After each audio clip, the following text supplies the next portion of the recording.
Good morning. Welcome to Community Unitarian Universalist Church here in Plano, Texas. My name is Reverend Dr. Aija Duelm. I am the minister of this congregation. My pronouns are she, her, and hers. And welcome here. So glad that you are here in person, joining us online. It is a wonderful spring day. First Sunday of spring. So glad to see you all here. We are a congregation that gathers in faith. Not one particular religion, one God, or any particular kind of faith doctrine way, but we gather in faith of power, of diversity, the power of love, and the hope of a world that can be transformed by our care. We do not hold up faith that requires perfection, even though some of us would like that. This is a faith that has shared imperfections. The ways we learn, we stumble, we grow, we fall, sometimes together. And we also help one another to rise up, to try again and again. And the spring reminds us of these possibilities of new life that is coming up again. The earth is awakening to a new season, and so are we. We too have an opportunity to rise up to a new season, start something new. I know that many of us are quite worried about the state of affairs these days. We're tired, we're worn out, struggling to find the silver lining in all of this.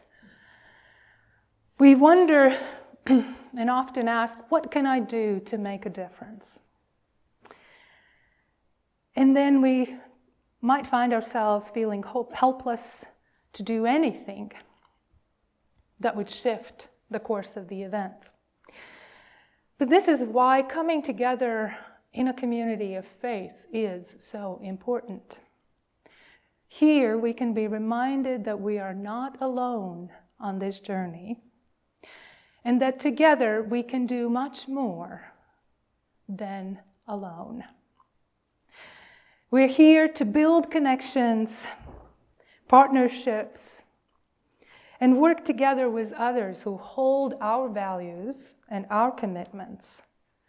And as part of this process, it's very important for us to know who we is. When we say we, who do we mean?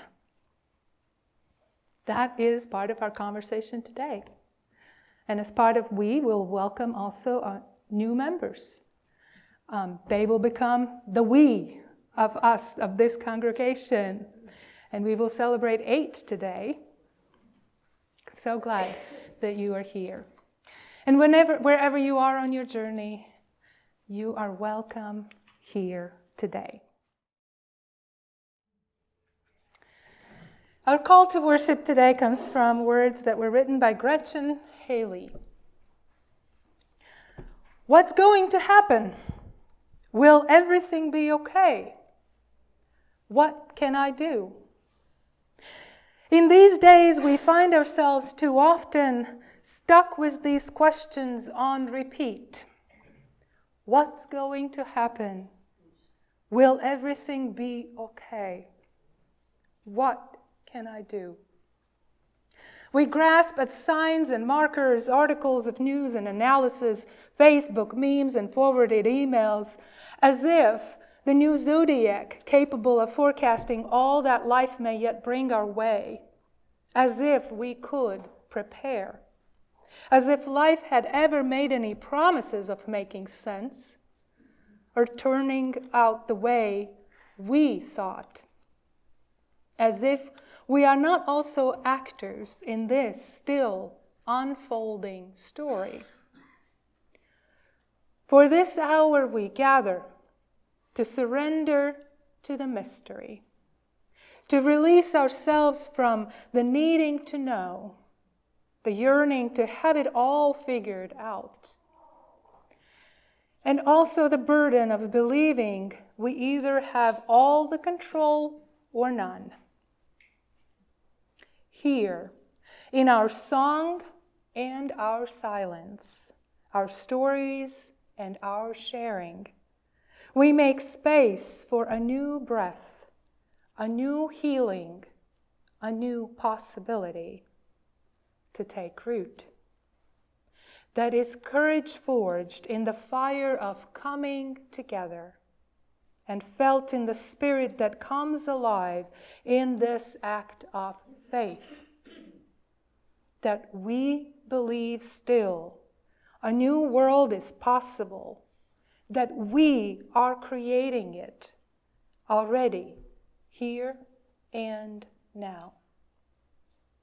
Come, let us worship together.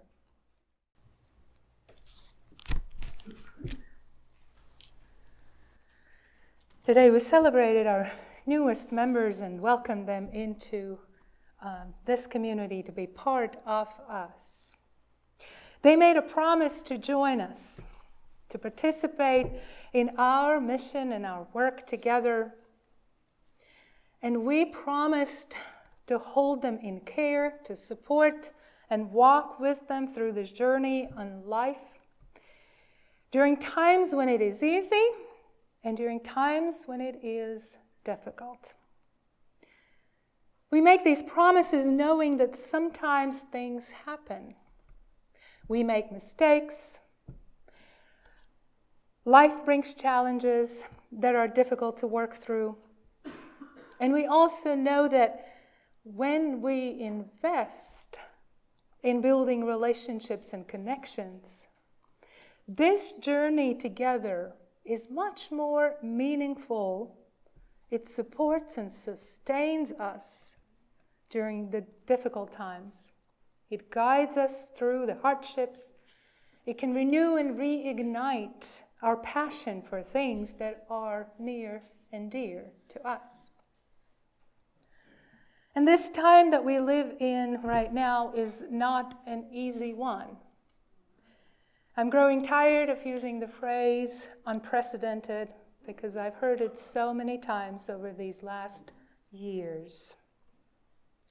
But it is truly a historic moment when the United States is undergoing a significant change in its policy and the sense of who we are as a nation and what it means to the original ideals and to us.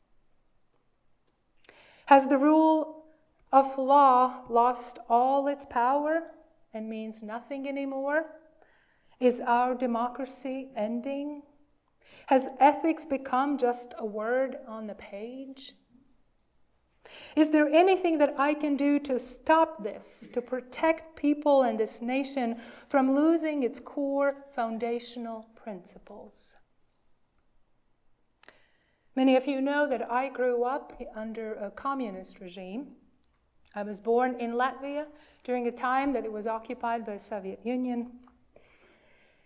And let me tell you, I did not find that regime inspiring or wonderful. And at times I still find myself working through the issues that living in an environment filled with fear and lack of freedoms causes. Yes, my people survived it for 50 years.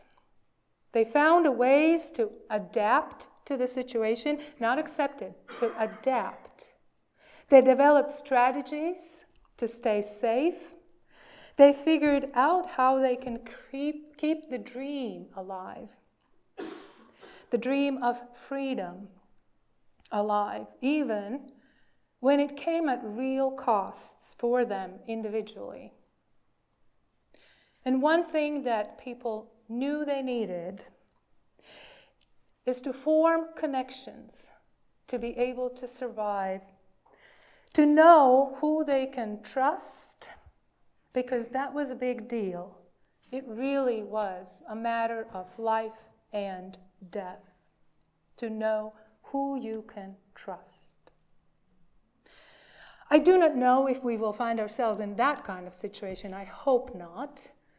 But it does begin to feel that way to me when I see citizens being deported, federal workers fired for no cause, and judges being bullied for simply following the law. I can only speak from my own experience. And one thing I know is that I alone cannot do anything to stop this from happening.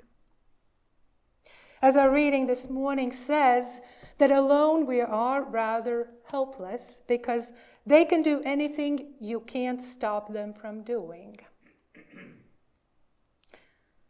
But it doesn't mean that there is nothing that can be done. The reading continues and says that when you start adding up, 2 people can keep each other sane, 3 form a committee, 4 start an organization, dozen make a demonstration, and so on and so on. Together, we have a lot more power and ability to resist and join in solidarity for a cause. It begins when we switch the question from what can I do to what can we do, and to know who the we is in that sentence. Who is together with us, who is working with us, holding the same values and commitments, and who is ready to take risks in order to take the side of love.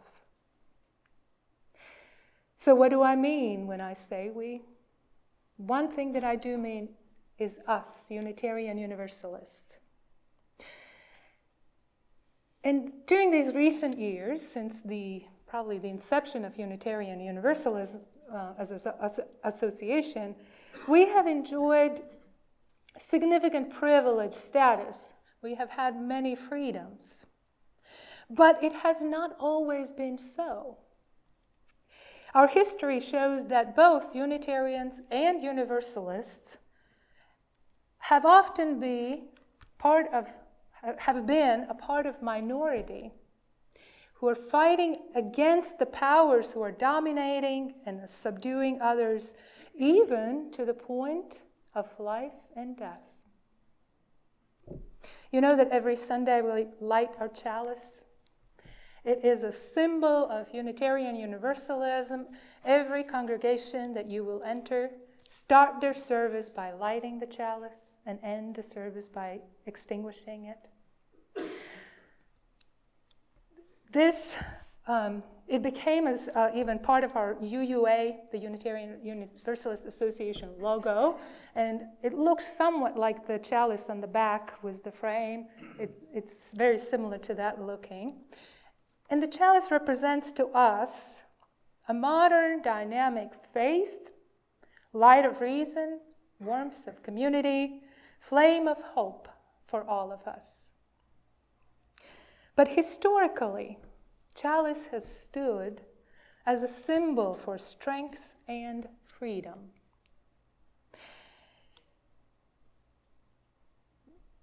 If you look at the religions and history, chalice itself as a cup, as a drinking vessel, and the candle was the light.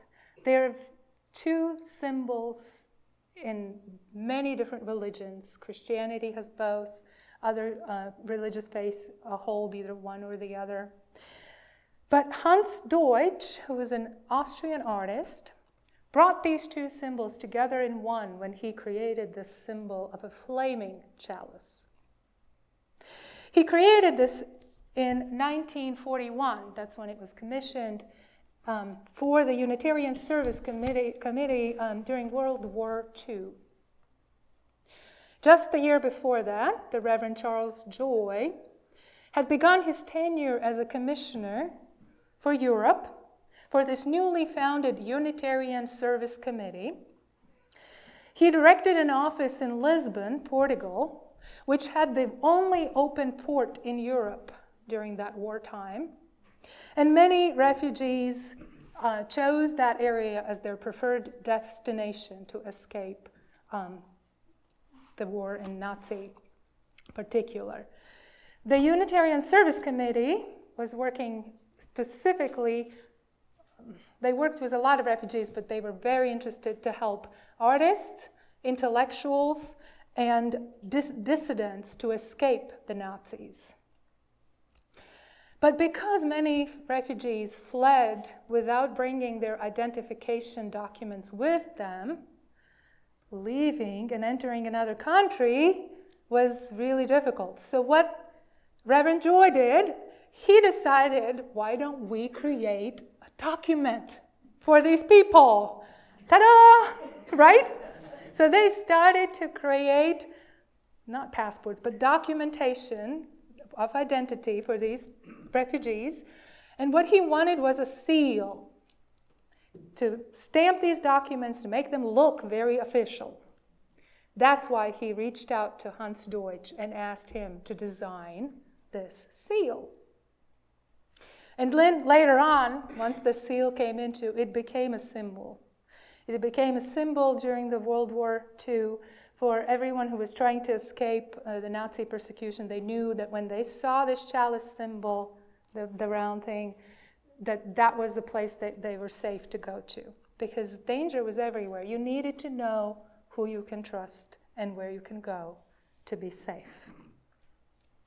So when Hans Deutsch was creating the chalice flame, he took the symbol from Czech history. And here we go, another deeper dive into history. Jan Hus, he's a very big hero, very important hero as part of Czech culture. He lived before the Reformation time, before Martin Luther, and his work was the one that kind of led up to Martin Luther's Protestant thesis. When Jan Hus himself was theologian, he was a dean and rector of the Charles University in Prague. He was a reformer who opposed many Catholic teachings, including the Eucharist. And at the time, lay people were only allowed to take part and receive bread. They were not allowed to receive wine in the chalice. And Jan Hus said, nope, I want them to receive the full Eucharist, the full communion. So he wasn't liked very much by the Catholics, so he was executed. But his followers then gathered in numbers. They refused to elect another Catholic monarch, and they went to war, defeating 5 consecutive papal crusades from 1420 to 1431. Imagine the 5 wars. They're known as Hussite wars in their history. And that's how the chalice itself became the symbol of strength and freedom for Czech people. And because of that meaning is that Hans Deutsch took it as a symbol for Unitarian Service Committee. We are a faith that knows a lot about resistance. We have joined many movements for fighting for human rights so that everyone can flourish on this planet. And now we continue this journey. This is not the time to give up and step back. And because this is the time when all our gifts, and we always use this for this month, the gifts in front of me, all our gifts are needed, all our gifts are necessary for us to find a way to survive and to resist. And we know that there's so many things to focus on. Earlier this year, we as a congregation came together and we chose our top priorities. We elected protecting democracy, LGBTQ plus rights, and reproductive justice as our key issues. That doesn't mean we're not attending to others, but these are the ones that we are investing our time and energy in a very planned and purposeful way. And our social justice group comes and meets every month on Tuesday, second Tuesday in the month, right? And what we are doing right now in this group, and you're all welcome to join, we are looking for who our partners are, who is doing the work that we are interested in doing, and exploring the ways how we can participate. You just heard from Dick about the Texas UGIM Legislative Action Day. Texas UGIM is one of our partners that we have worked together for quite some time already, and they're one of our partners that allows us to go and speak to legislatures to send them notes and cards and tell them what we want them, how we want them to vote, to encourage others to go and vote. I know that Dick and Marcia has been to our naturalization ceremony and registered the new citizens to be able to vote. There are many other ways that we can participate in this. There's another piece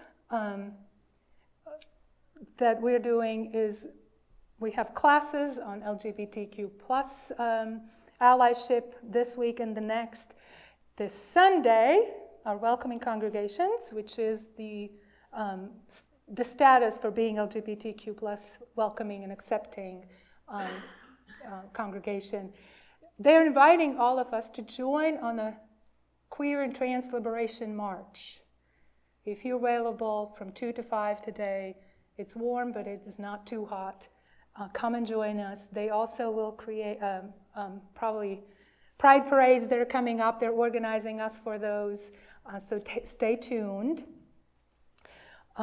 We know that this legislative session, there have been more than 300 LGBTQ plus related bills filed, and more than 2/3 of them are harmful and goes against our values, bad bills. They go against our values. That's what makes them bad. They are harming people, they are harming lives, they are restricting people's freedoms. And, you know, that is more than 200 bills that we need to work together to help minimize the harm that could be done with these bills. And I know that there might be people here who say, this is the church, why don't you talk about spiritual things and not about politics? But I want to tell you that when a person can no longer pee in peace because of the politics, we have to respond. There is no way we can stay out of politics. And maybe one day we also will have bathrooms that are for all genders and not just women and men. We are working on it. We haven't done much progress, but we need your help to get there. So we will navigate this new landscape together, look for most effective ways to respond and enact change. And we welcome you. We really would like you to join us, to be on the side of love. This is that time to come together, to build connections, build relationships, and so that we know who the we is that we refer to. Marge Percy says, when you say we and know who you mean, and each day you mean one more. May it be so. Usually our service is much shorter, so today's just a special Sunday. But as we go forth, I offer you these words written by Reverend Scott Cooper.